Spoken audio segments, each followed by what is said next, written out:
Bismillahirrahmanirrahim. Salut tout le monde. Dans le cadre de l'application des trois lois de Newton, comme vous le voyez, il y a trois lois. La première loi de Newton, c'est aussi appelé le principe de l'inertie. La deuxième loi de Newton, c'est aussi le principe fondamental de la dynamique, ou bien la relation fondamentale de la dynamique. Et la troisième loi, c'est le principe des actions réciproques. Avant de passer à l'application de ces lois dans la mécanique, bien sûr, on va rappeler qu'est-ce que ça veut dire la première loi de Newton, ou bien énoncer cette loi. Alors, dans un référentiel galiléen, toujours dans un référentiel galiléen, si un corps est isolé, c'est-à-dire que sigma des forces est égal au vecteur nul, ceci implique que son centre d'inertie G a une vitesse, un vecteur vitesse constant. Le vecteur vitesse constant, il y a deux cas, ou bien Vg est égal au vecteur nul, c'est-à-dire G est en repos, ou bien Vg différent du vecteur nul, alors G est en mouvement. Et ce n'est pas n'importe quel mouvement, mais un mouvement rectiligne et uniforme.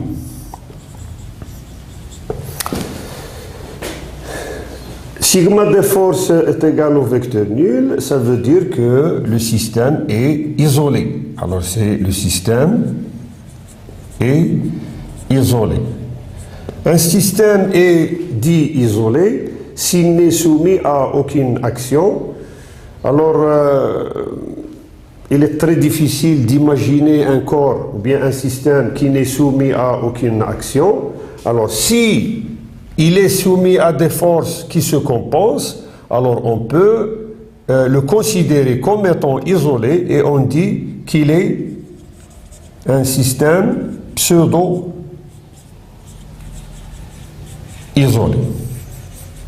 C'est-à-dire il est soumis à des forces, mais la somme de ces forces est égale au vecteur nul. Alors, dans ce cas, on parle du mouvement du centre d'inertie G, il est ou bien rectiligne uniforme, ou bien il est au repos. Mais nous, dans la mécanique en général, on ne s'intéresse pas qu'au mouvement de G, on s'intéresse au mouvement des corps et des systèmes.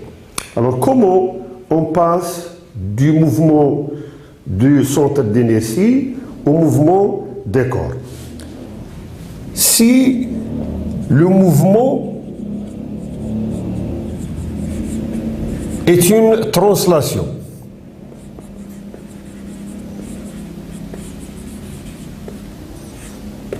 alors qu'est-ce que ça veut dire le mouvement est une translation?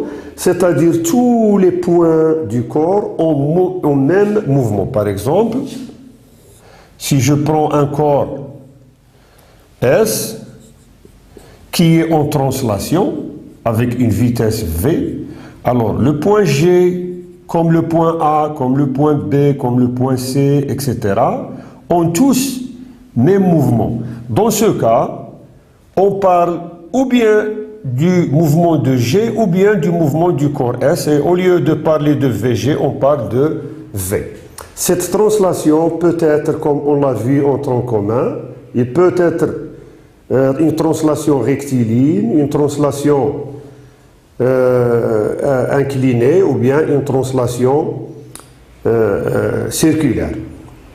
Alors, comme un exemple d'application pour la première loi de Newton, alors je considère, alors ici un exemple,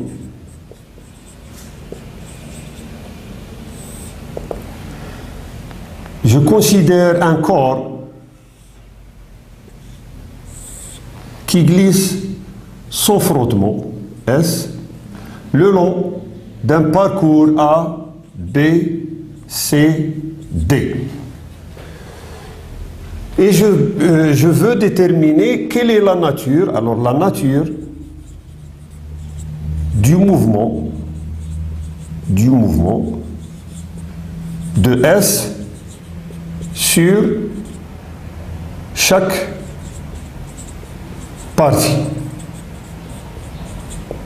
Alors, je commence par la partie AB. Alors, je détermine mon système étudié, donc mon système étudié, c'est le corps S. Le bilan des forces ou bien l'inventaire des forces, bilan des forces extérieures bien sûr. Il y a le poids P et la réaction R du sol. Si j'essaie de représenter ces deux forces, alors le poids P, son point d'application est G. Et la réaction R, puisqu'il n'y a pas de frottement, il sera opposé à R, à P, donc est confondu R. Son point d'application est ici. Je l'appelle M. Alors, puisque ces deux forces ont même ligne d'action et même module et de sens opposé, leur somme est égale à 0. Donc P plus R est égal au vecteur nul, c'est-à-dire sigma des forces est égal au vecteur nul. Alors si sigma des forces est égal au vecteur nul, c'est-à-dire que ce système est pseudo-isolé. Alors, ça vérifie l'application de la première loi de Newton. Si un corps ou bien un système est pseudo-isolé, alors sa vitesse ou bien la vitesse de son centre d'inertie est constante. Puisqu'il y a une translation, on parle aussi de la vitesse du corps. Donc qu'est-ce qu'on peut dire? On peut dire, d'après la première loi de Newton,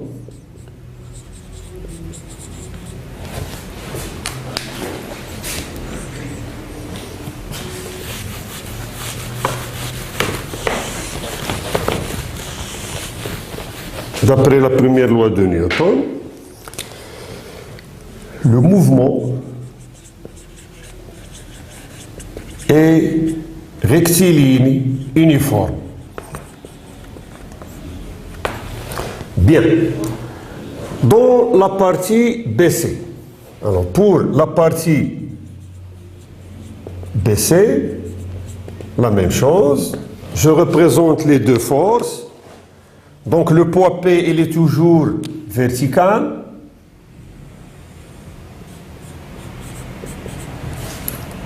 Dirigé vers le bas, mais puisqu'il n'y a pas de frottement, R sera normal au plan BC.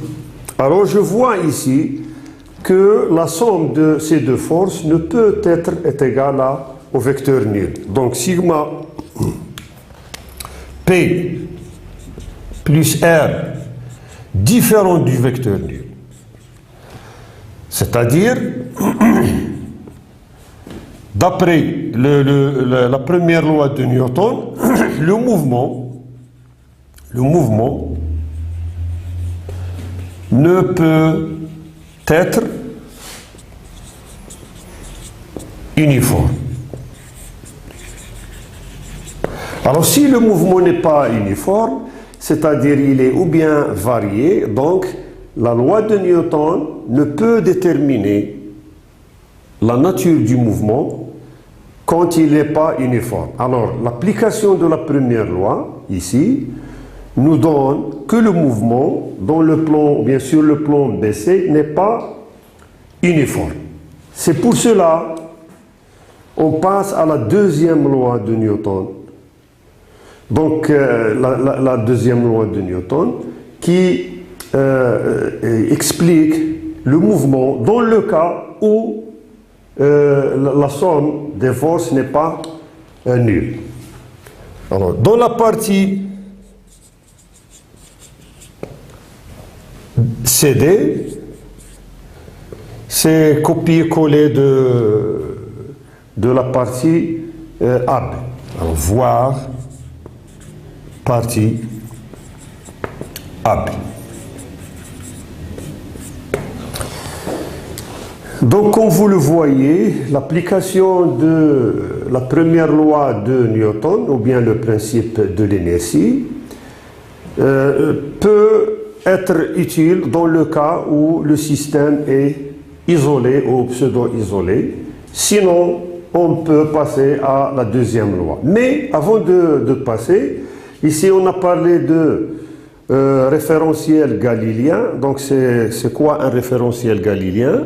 C'est tout référentiel dans lequel on peut appliquer ces lois. Alors si je considère un référentiel dont le système, par exemple, sera isolé et le mouvement n'est pas rectiligne uniforme, alors ce repère n'est pas galiléen. Les repères terrestres peuvent être considérés comme galiléens à condition que la durée du mouvement ne dure pas beaucoup afin de négliger le mouvement de rotation de la Terre autour d'elle-même. Alors on passe maintenant à la deuxième loi de Newton.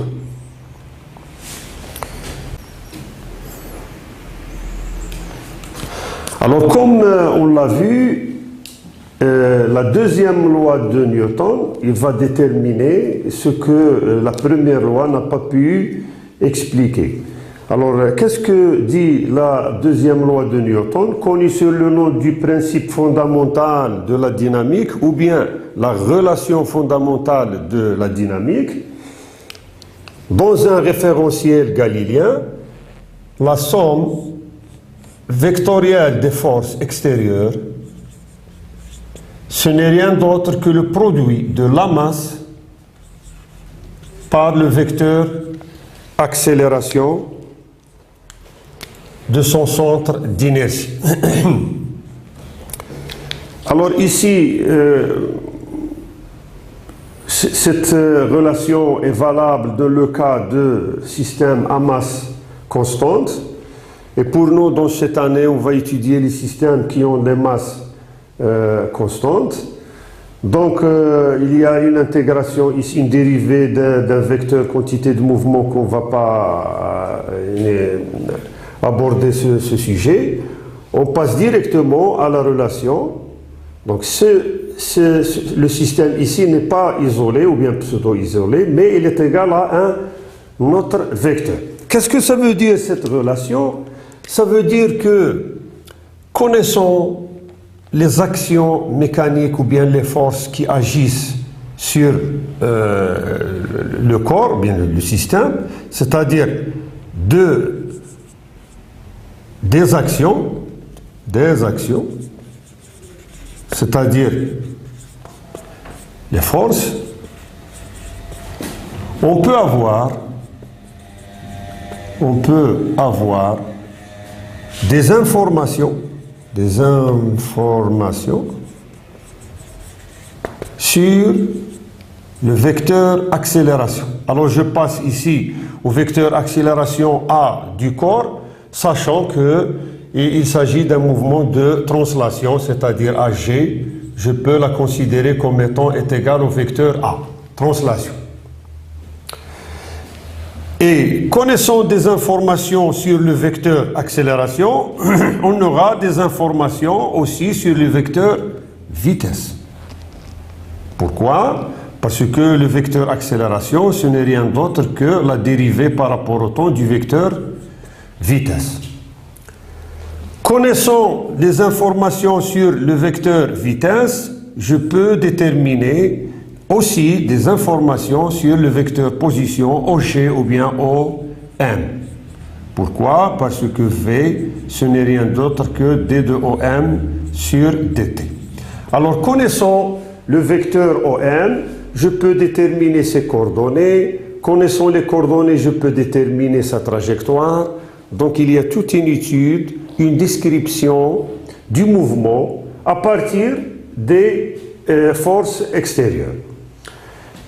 On va étudier un exemple pour clarifier ce que veut dire cette deuxième loi. Et comme exemple, on va étudier un corps glissant sur un plan incliné.